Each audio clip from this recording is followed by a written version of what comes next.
할렐루야, 반갑습니다, 여러분. 계속해서 말씀을 나눠보겠습니다. 이제 일을 좀 정리하고 영상 찍을 수 있는 시간이 이제 좀 왔네요.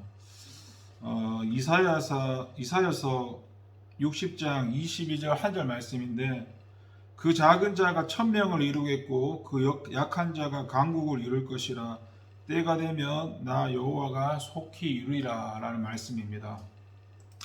지금 22절에 보니까 하나님 앞에서 자기를 낮추는 자, 그 사람이 진정으로 크고 강한 자라는 것을 설명합니다. 22절에 보니까 그 작은 자가 천명을 이루겠고 그 약한 자가 강국을 이룰 것이라. 때가 되면 나 여호와가 속히 이루리라고 말씀합니다. 여기서 그 작은 자와 그 약한 자라는 것이 하나님께서 새롭게 회복하실 그 시온을 말합니다. 그런데 여기서 작은 자와 약한 자는 본래 규모가 작고 볼품이 없는 자를 나타낼 때 사용하는 단어입니다. 새롭게 회복될 그 시온이 작은 자와 연약한 자로 묘사된 것은 시온으로 상징되는 이 지상의 하나님 나라, 곧 교회가 시작될 때에 대단히 작으면서 볼품이 없을 것임을 나타낸다고 이야기할 수 있습니다. 그런데 본절은 그렇게 작고 연약한 자가 천을 이루고 강국을 이룰 것이라고 하였습니다. 이것이 비록 교회가 시작은 매우 미약하지만 큰 부흥을 경험하면서 크고 강성하게 세워질 것을 말씀합니다. 주님께서도 그렇게 말씀하신 것이 있습니다. 마태복음 13장에 보면 천국의 비유들이 나오면서 그러한 비유들 가운데 겨자씨에 관한 비유가 있습니다. 겨자씨는 모든 씨보다 작지만은 자란 후에는 어떻습니까? 마치 나무와 같이 되어서 공중의 새들이 와서 깃들이게 되는데 천국이 곧 그와 같다라고 표현을 합니다. 물론 여기서 천국이라는 것이 현재적인 그 하나님의 나라로서 교회를 말합니다. 실제로 교회는 처음에는 매우 적은 규모로 시작하였습니다.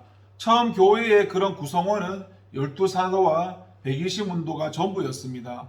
그래서 아무도 그러한 교회에 주목하지 않았습니다. 하지만 교회는 성령의 역사와 더불어서 성장을 거두었고 수많은 영혼이 그 교회의 가지에서 안식을 얻게 되었던 겁니다.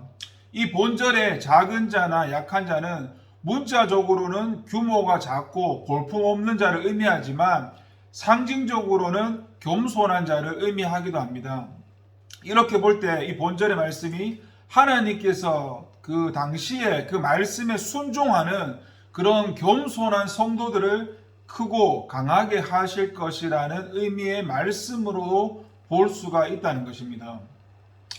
그리고 이 30장 17절에 보면은 방금 읽었던 말씀과 정반대의 말씀이 나오는데 거기에 보면 한 사람이 꾸짖은즉 천 사람이 도망가겠고 다섯이 꾸짖은즉 너희가 다 도망하고 너희 남은 자는 교옥 산 꼭대기에 길때가 가깝겠고 산마루 위에 기쳐 같으리라고 하였던 말씀이 있습니다. 이는 교만해서 하나님 말씀에 불순종한 유다를 향한 경고의 말씀인데요. 참으로 유다는 교만해서 하나님의 말씀에 불순종할 때 한 사람 앞에서 천 사람이 도망할 정도로 비참한 신세로 전락하고 말았습니다. 하나님께서는 겸손한 자와 함께 하셔서 그들을 크고 강하게 하시나 교만한 자들을 물리치심으로 비참한 운명에 이르게 하신다는 것입니다. 여기서 언급된 시온은 전날 교만하였던 그 시온이 아닙니다. 여기 제시되는 그 시온은 하나님만을 전적으로 의뢰하는 겸손한 하나님의 백성들, 하나님께 순종하는 그런 의로운 사람들을 지칭하는 그 표현입니다. 하나님은 그들과 함께 하셔서 크고 강하게 하실 것임을 천명하셨습니다. 우리는 하나님께서 하나님 앞에 겸손한 자를 크고 강하게 하신 그런 예를 성경에서 많이 찾아볼 수가 있는데 한 가지 예를 들자면 다윗이라는 인물을 듭니다. 다윗은 2세의 8째 아들로서 그런 외적 조건만을 보면 왕이 되기에는 전혀 적절하지 않은 인물이었습니다. 더 그는 일개 목동에 지나지 않았고 하지만 하나님께서는 사무엘을 향해서 다윗에게 기름을 붓게 하셨고 나중에는 그를 이스라엘의 최고의 왕으로 만들어 주셨습니다. 그 이유가 무엇이겠습니까? 그것은 그가 하나님 앞에서 겸손하였기 때문입니다. 그는 하나님을 전적으로 믿고 의뢰하는 자였고 하나님의 말씀에 순종하기를 힘쓰는 겸손한 사람이었습니다. 그 다윗이 왕이 되어서도 표현하기를 하나님을 나의 왕, 나의 주, 나의 하나님이라고 수많은 고백을 하였습니다.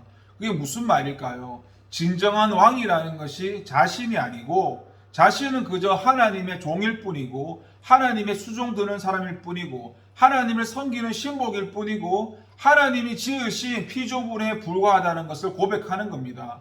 그래서 하나님은 그를 기뻐하셨고 그를 복되게 해서 크고 강하게 하신 겁니다. 이와 반대로 왕의 자리에 있었지만 교만해서 자기만 알고 하나님의 명령을 어기는 것을 쉽게 생각했던 교만한 사울을 패하시고 비참한 종말을 맞이하게 하신 것과는 참으로 대조를 이루고 있습니다. 여러분, 이 말씀을 통해서 저와 여러분의 삶의 태도가 과연 하나님의 축복을 받을 수 있는 삶인지를 돌아보아야 합니다. 흔히들 사람들은 지금 자신들이 처한 형편이나 그런 상황이나 그런 처지만 바라보면서 그것이 타인들보다 우세했을 때는 교만에 빠지고 그것이 타인들보다 열악했을 때는 실망하거나 낙담하면서 스스로를 비관할 때가 참 많은데요. 그러나 여러분, 축복된 삶을 살기 위해 정말로 중요한 것은 현재 어떤 자리에 앉아 있고 어떤 형편에 놓여 있느냐가 아닙니다.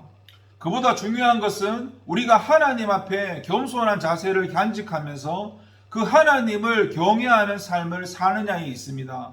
만일 저와 여러분들이 하나님 앞에 자기를 낮추고 겸손히 나간다면 하나님께서는 저와 여러분들이 어떤 위치에 있든 간에 상관하지 않고 저와 여러분들의 삶을 복되게 하실 것입니다. 복의 근원 되시는 그 하나님께서 겸손한 자를 높이시고 하나님을 경외하는 자들을 찾으시고 그들에게 부어주실 축복을 하나님께서는 이미 예비해 두셨습니다. 여러분, 저와 여러분이 하나님 앞에 겸손하고 하나님을 믿고 의지하고 오직 하나님만 의지하며 살아가는 저와 여러분 되기를 기도하겠습니다. 감사드립니다.